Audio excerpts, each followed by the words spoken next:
Good evening all of you. Today we will discuss lecture number 6 of acids and bases. और हम यहाँ पर एक नया टॉपिक करेंगे hard and soft acids and bases.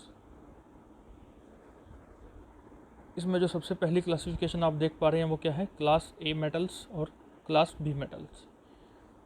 Book में जब आप इस चीज़ को देखेंगे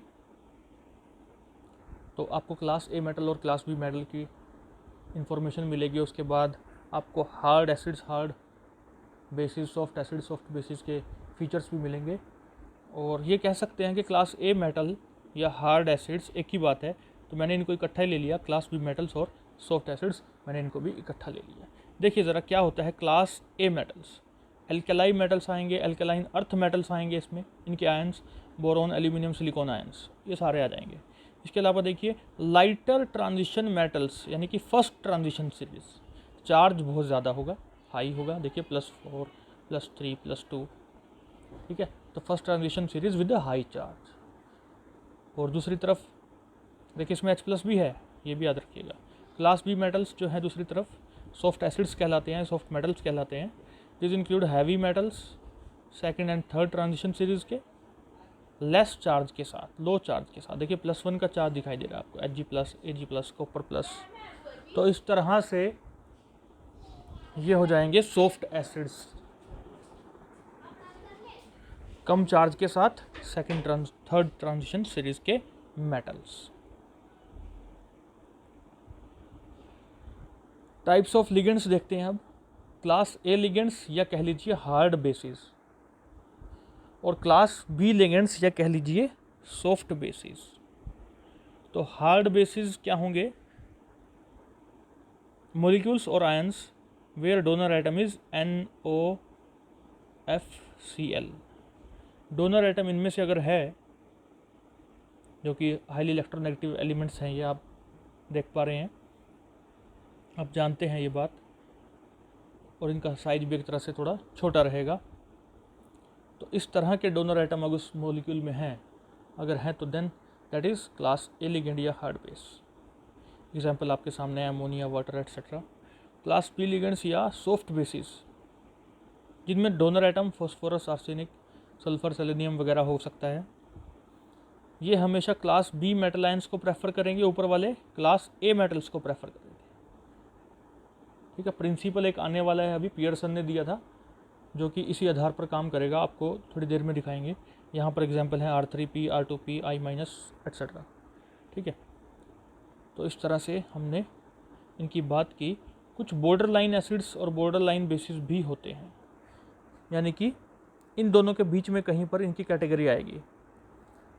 ये वो हैं जो दोनों का काम कर सकते हैं, एक तरह से हार्ड की तरह भी रिएक्ट कर सकते हैं और सॉफ्ट की तरह भी बिहेवियर दिखा सकते हैं। बेसिस में भी सेम है, एसिड्स में भी सेम रहेगा। तो ये आपको थोड़ा सा ध्यान में रखना है। जैसे SO2 है, NO+, Sb3+, 3+, SN2+, Pb2+, ये सब ये हैं बॉर्डर लाइन एसिड्स। ठीक है, इसके अलावा बॉर्डर लाइन बेसिस हैं C6H5NH2, aniline, pyridine, nitrogen, Br-, SCN-, अगर नाइट्रोजन डोनर है तो SCN-, और SO3 2- वगैरह, इन सब में बॉर्डर लाइन बेसिस आ जाएंगे।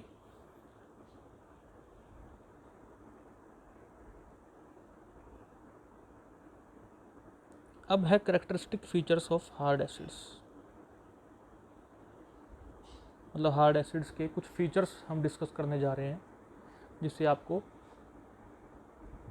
मदद मिलेगी इनकी पहचान करने में। देखिए कैटायंस ऑफ स्मॉलर साइज छोटा होगा, छोटा साइज होगा, ठीक है।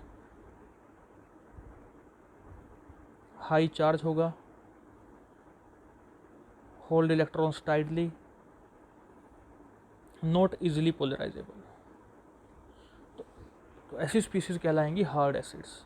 देखिए साइज छोटा है, मतलब एक तरफ साइज बड़ा लगा लो, एक तरफ छोटा है, तो ये छोटे वाले पे हाई चार्ज होगा, +3, +4 इस तरह का चार्ज होगा। तो चार्ज ज़्यादा होने का मतलब है इसके कुछ इलेक्ट्रॉन्स, काफ़ी इलेक्ट्रॉन्स निकल चुके हैं, मतलब यहाँ पे +3 के हिसाब से 3 निकल चुके हैं, तो न्यूक्लियस अंदर से काफ़ी स्ट्रॉन्ग हो जाएगा, क्योंकि उसके प्रोटॉन तो उतने ही हैं जितने थे, तो उसकी पावर जो है, उसका जो खिंचाव है इलेक्ट्रॉन्स पर, जो बचे हुए इलेक्ट्रॉन्स हैं उन पर बढ़ जाएगा। So that's why we are saying they hold electrons tightly. छोटा साइज है तो पोलराइज भी आसानी से नहीं होगा। Less number of valence electrons होते हैं इनके पास, ये भी एक इनका फीचर है। मतलब या तो इनके पास इलेक्ट्रॉन्स होते ही नहीं, डी इलेक्ट्रॉन्स की बात करें तो, या बहुत कम होते हैं, D0 से D6 यानी कि ट्रांजिशन सीरीज की बात कर रहे हैं हम, और ये अनअवेलेबल रहेंगे पाई बॉन्डिंग के लिए। इलेक्ट्रॉन्स एक तो कम है या है ही नहीं डी इलेक्ट्रॉन्स, और पाई बॉन्डिंग कर नहीं पाएंगे ये। और जैसे जैसे डी इलेक्ट्रॉन्स का नंबर बढ़ेगा, पोलराइजेबिलिटी विल इंक्रीज। ठीक है, अगर डी इलेक्ट्रॉन्स बढ़ जाएंगे तो इनके पास तो इलेक्ट्रॉन्स, डी इलेक्ट्रॉन्स नहीं के बराबर है या कम है। ठीक है, जैसे Fe3+ हो सकता है, हमने पीछे एग्जाम्पल भी देखे थे, Fe3+ हो सकता है, कोबाल्ट 3+ हो सकता है। ठीक है, इस तरह से। और इनकी आयनाइजेशन एनर्जी, आयनाइजेशन पोटेंशियल ज़्यादा होगा। देखिए छोटा साइज है, +3 चार्ज है, तो इलेक्ट्रॉन सब निकालने हैं अगर, तो आयनाइजेशन पोटेंशियल या आयनाइजेशन एनर्जी ज़्यादा हो जाएगी। ठीक है,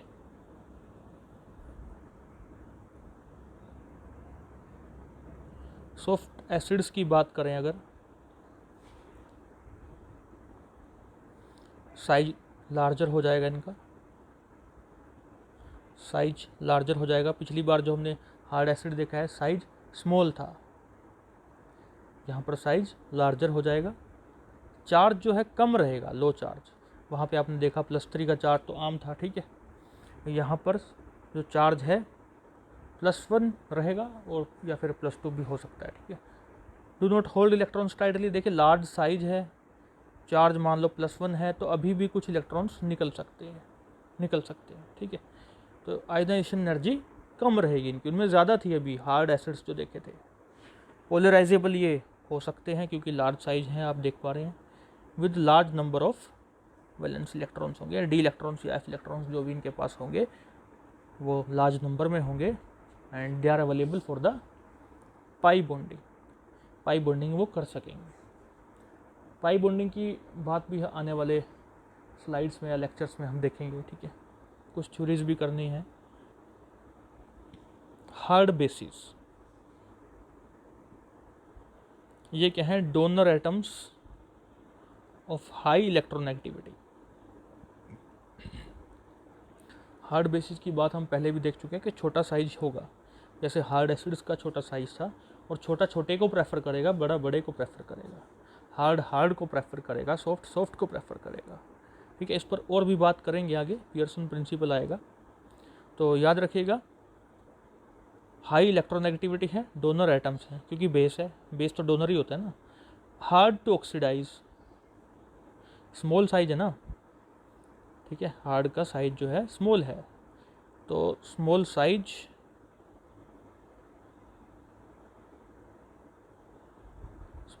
है, high electronegativity, hard to oxidise कर पाना आसान नहीं, पोलराइजेबिलिटी लो होगी, empty orbitals of high energy होंगे। ठीक है, कॉम्पैक्ट होंगे ये, क्योंकि छोटा साइज है, या नॉन पोलराइजेबल कह लीजिए, या लो पोलराइजेबिलिटी इनकी कह सकते हैं हम। तो हार्ड के साथ जाएगा, सॉफ्ट के साथ जाएगा। सॉफ्ट बेसिस बिल्कुल उसी तर्ज पे बात करेंगे जैसे हमने हार्ड बेसिस की बात की, केवल उन्हीं पॉइंट्स का उल्टा कर देना है।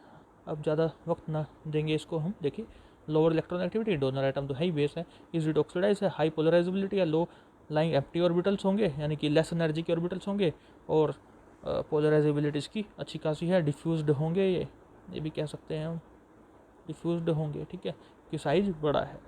ठीक है, तो करेक्टरिस्टिक फीचर्स के आधार पे आप काफ़ी मदद मिल जाएगी कि कौन हार्ड एसिड है, कौन हार्ड बेस है, कौन सॉफ्ट एसिड है, कौन सॉफ्ट बेस है।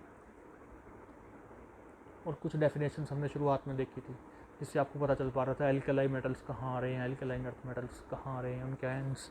ठीक है, तो इस तरह से आपको पहचान कर पानी होगी और कुछ एक चीज़ें ध्यान में रखनी पड़ेंगी, बॉर्डर लाइन को ध्यान में रखना पड़ेगा। और ये है एक इम्पोर्टेंट प्रिंसिपल, इसका नाम है Pearson's HSAB principle, hard soft acid base principle. देखिए, इस प्रिंसिपल की जो पहली लाइन आपको दिखाई दे रही है, that is very important.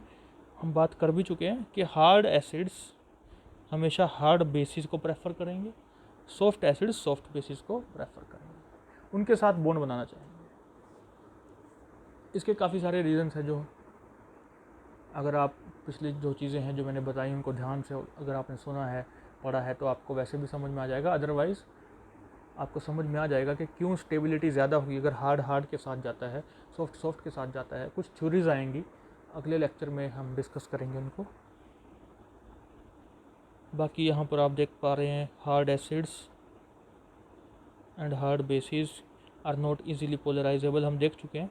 There interactions are ionic, soft acid soft bases are usually polarisable. ठीक है, ये भी बात हम कर चुके हैं पीछे फीचर्स में। And their interactions are covalent, तो इंट्रैक्शन यहाँ पे इनकी आयनिक थी, इनकी कोवलेंट है। आई होप आपको ये चीज़ें समझ में आई होंगी। इसको सुनिएगा, उसके बाद दूसरा लेक्चर पे हम फोकस करेंगे, फिर उसको सुनिएगा। Thank you very much for listening me.